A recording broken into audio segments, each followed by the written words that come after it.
Now, Gillian, Kney. Oh, well done. You've pronounced it properly. Not that I've ever seen you before. Obviously, I come from New Brighton.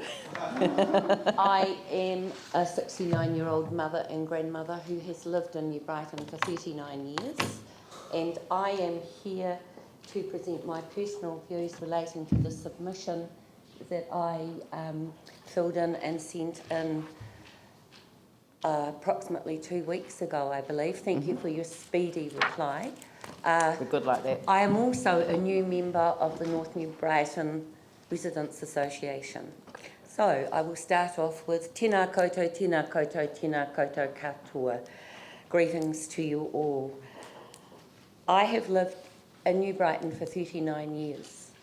During this time, I have experienced the waxing and waning of New Brighton's popularity as a place to live in and to visit.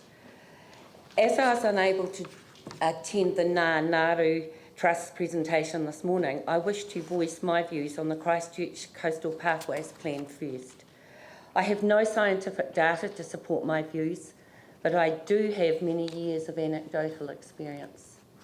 Over the time I have lived in New Brighton, there have been several years when I was unable to get to the beach owing to various knee, hip and spinal operations.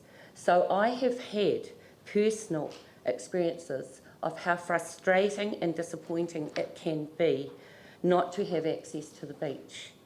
However, my disabilities have not been permanent, and now I can get to the beach whenever I like. This is not so for many, many others. In the past week alone, I have seen people in wheelchairs sitting in the New Brighton and the North New Brighton car parks seeking to enjoy the view. They can go no further. We need adequate funding to create a promenade walkway so people of all physical abilities, young and old, have equal opportunities to enjoy the beautiful views and coastline. In Mandurah, Perth, there is a coastal walkway stretching along the dunes for at least 5 kilometres. I have walked it many times, as well as the wonderful promenade on the coastline in New Plymouth. We should be able to do likewise here in Christchurch. On my submission, I objected to the closing of the South New Brighton campground. During the 36 years I taught at South New Brighton School, many outdoor education school camps were held at the campground. It provided a wonderful site for schools from all over Canterbury to run their educational programs. Where else in the city is there a venue to equal this? Not only has the campground provided great educational opportunities for the school children of Canterbury, but it also provides a great facility for national and international visitors. Keep the campground open and send the Freedom campers there to camp instead of camping in our car parks. Another great New Brighton outdoor facility is the Rāwhiti Golf Club. The path that runs through it from Shore Ave to Bow Hill Road is a main thoroughfare for all the walkers, pram pushers, mobility vehicle drivers, cyclists, all who want to commute from North Brighton to New Brighton and vice versa. Scores of people use this path daily. I have some questions. What happens to this path if the land is sold? Who owns this land and who has the right to sell it? We all want New Brighton to flourish and be a safe, friendly environment where residents can have their needs met locally. We also want to bring more visitors to New Brighton. We need interesting, diverse, entertaining activities where the locals and wider Christchurch people will want to come and spend quality time. In the 70s and 80s, this is one of my favourite topics, we had a very good movie theatre, the Roxy. It was within walking distance for the locals and it was a great venue for school holiday programs. Local communities from the creche, kindergarten, schools, Plunket, etc. could hire the venue for fundraising ventures. Not only the locals used it, but people from all over Christchurch came to these events and returned again and again. So many suburban and city theatres have closed down, and those that are open are a long bus ride or car ride from Brighton. A new Brighton theatre would have few parking problems and would provide jobs for locals, especially if there is a cafe attached.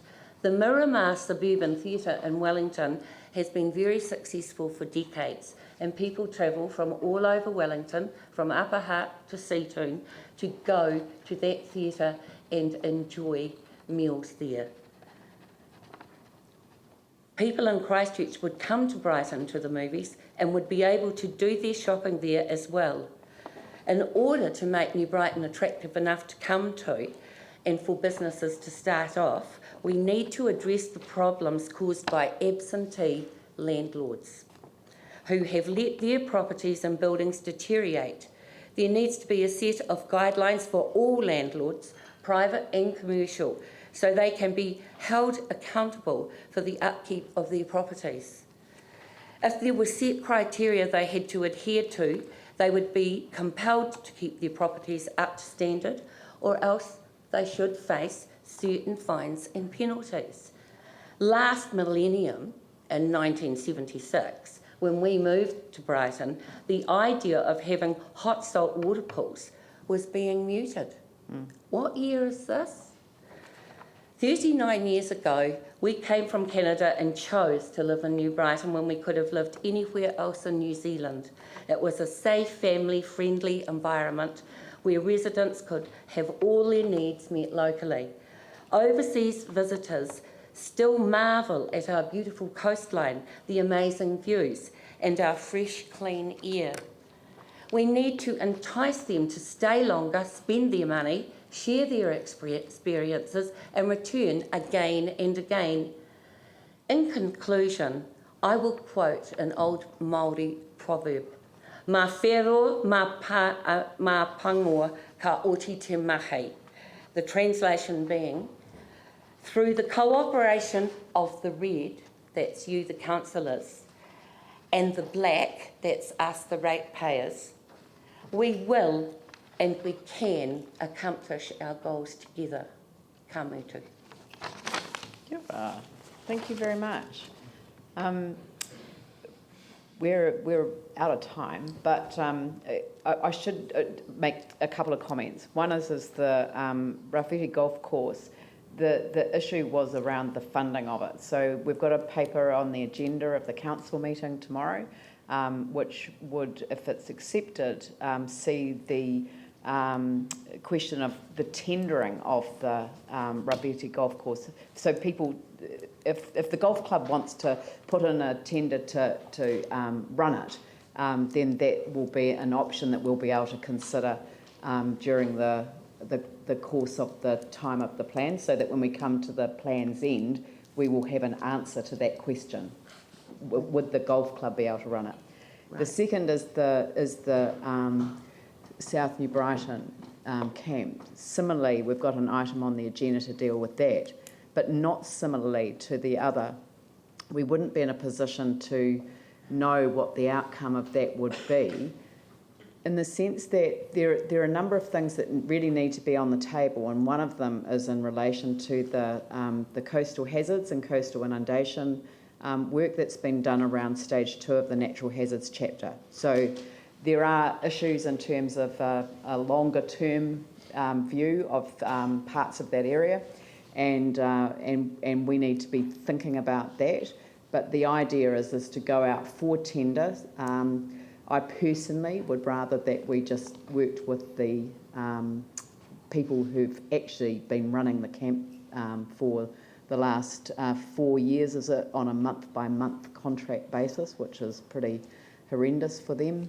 But we're bound by the procurement processes that we have in place. So, but we'll have that discussion tomorrow. But I just wanted you to know that, you know, there is a process that we've put in place to try and deal with those two issues in a way that is more appropriate, I have to say, than an amendment to an activity management plan that wasn't really, it wasn't obvious to people, let alone us. So, Tim. Thank you. Just at the beginning of your presentation, when you talked about the New Brighton Promenade Boardwalk project, and you said you weren't an expert, in an RMA hearing, a commissioner may class a person with long-standing knowledge and deep knowledge of an area as an expert witness, and I think we should do the same. I think 39 years living in the one environment kind of gives you that right. So thank you very much for that. Well, thank you for that, Tim. And thank you all for listening. I know I went over time, and thank you for the opportunity. Thank you. Thank you very much. Rachel Curry.